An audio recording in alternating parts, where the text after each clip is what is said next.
এই যে সকালবেলা ওর খাবার রেডি করে দিলাম, ডিম সেদ্ধ। বাঁধাকপি তরকারিটা কালকে ছিল, কালকে বাঁধাকপি, আজকে আর তরকারি হয়নি কোনো, তাই কালকে তরকারি ছিল ওটাই দিলাম গরম করে।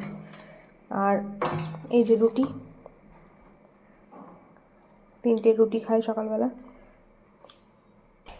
আর এই যে ভাতটাও বেড়ে দিয়েছি, ও পুজো দিয়ে চলে এলো, তো আমি ভাবলাম যে আমি ভিডিওটা আজকে এভাবেই করে নিই। আর আজকে মাছটা একটু অন্যভাবে রান্না করলাম। এইভাবে বা মাছটা করলাম, মনে হচ্ছে তো ভালোই লাগছে। আমি যখন লবণ টেস্ট করার সময় দেখলাম না, আর অত সর্ষে দিয়ে ভালোও লাগে না। আমিও তো ঝালটা খেতাম না, শুধু মাছটাই খেতাম। একভাবে হয়ে যাচ্ছে না অনেক দিন। আর এটা ওই যে পালং শাক আমাদের যেমন হয়, মূলো, বেগুন, সিম, বড়ি আর রসুন ফোড়ন দিয়ে। এখানে সবজির পরিমাণই বেশি, তো 1 ঝুড়ি সবজি কেটেছিল, 1 ঝুড়ি সবজি 1 ঝুড়ি শাক এখানটা দিই। হ্যাঁ, এটা সবজি ওই চচ্চড়ি টাইপের। দিয়ে দিই, ওই তো বলছি শাকে সবজি। হ্যাঁ, সবজি তো 1 ঝুড়ি শাক তো নরম হয়ে গেল, আর এটা তো সবজিটাই যে দাঁড়ালো। এই যে আজকে খয়রা মাছটা আজকে বেগুন দিয়ে শুধু করেছি, বেগুন টমেটো, নামাবার আগে একটু ধনেপাতা দিয়েছি। আর মা তো খয়রা মাছ খাবে না, মায়ের জন্য অর্ধেকটা আছে এই যে পাবদা মাছ, বলেছিল গোটা খাবো না, মায়ের একটু সমস্যা হচ্ছে এখন, তো ওই জন্য বলেছে অর্ধেক একটুখানি শুধু খাবো। আর এই যে দিয়ে দিই পালং শাক একটুখানি, আসুক আর নিলে দেবো। মিঠি আবার আজকে পালং শাকও খাবে না, ওকে কী দিয়ে ভাত দেবো দেখি। মাছও খাবে না, ও চিংড়ি মাছও শেষ হয়ে গেছে, চিংড়ি মাছ আনার টাইম হয়নি ওর বাবার। হয়ে গেছে, দিয়ে দিচ্ছি। লবণ দেবো ডিমে, ডিমে লবণ দেবো। ও শসাটা কেটে দিই, তার মাছটা দিয়ে দিয়ে। দেখো আজকে খয়রা মাছটা অন্যভাবে করলাম, ঠিক আছে। আচ্ছা, এই যে বেগুন দিয়ে টমেটো দিয়ে শুধু দিয়েছি, একটুখানি জিরে গুঁড়ো দিয়েছি, আর আর হলুদ গুঁড়ো তো লাগবে, আর এমনি কোনো মশলা দিইনি। আর কাঁচা লঙ্কা ধনেপাতা দিয়ে করেছি। দেবো এখন, একটু খাবে এই মাছের ঝোল দিয়ে দাও। আমার তো বেগুন ভাল লাগে না, দিই এনো শসা দিয়ে দিই 4টে, দুটো এনো, দুটো দিলাম। আর এই দুটো ধরে মায়ের জন্য থাক, ঝোলটা একটু দিই, দেখো পাতলা ঝোল, দেখো তো কি এক হাতে খাওয়া দাওয়া ভালো আছে, মশলা ছাড়া একদম হালকা পাতলা। হ্যাঁ, এরকম করে বেশি সর্ষে দিয়ে আর এক খাবে ভালো লাগছে না, অনেকদিন খাওয়া হচ্ছে। কলা খেয়ে নিয়েছো? দেবো দিদি?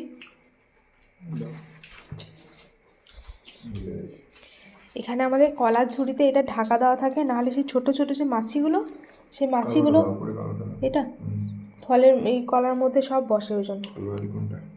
এটা একটু নরম হলে আমি খাবো, আমি বেশি খেতে পারি না। না গো, এইটাই কালো, এই দেখছো না, এটা কালো, এটা আমি খেয়ে নেবো। তোমাকে এটা দিই, থালাটা ছোটো হয়ে গেল, থালাটা ছোটো হয়ে গেল না, এটা আমি নিয়ে নেবো।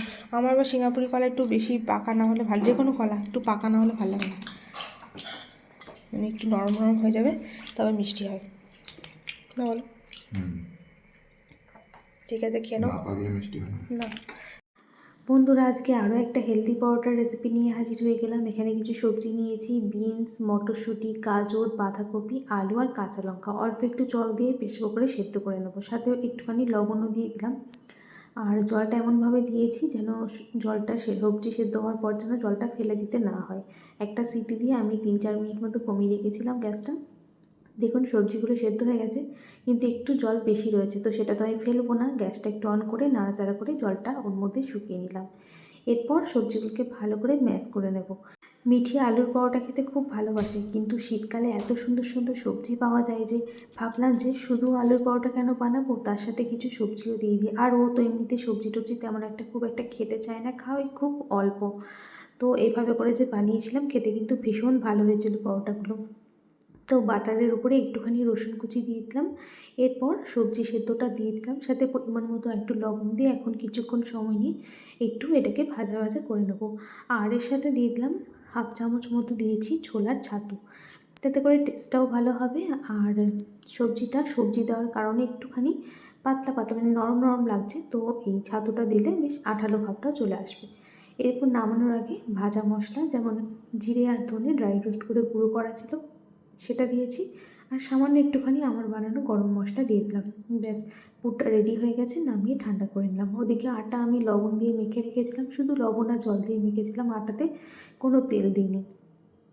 এরপর পুরটাকে দিয়ে এভাবে করে পরোটাগুলোকে রেডি করে নিচ্ছি।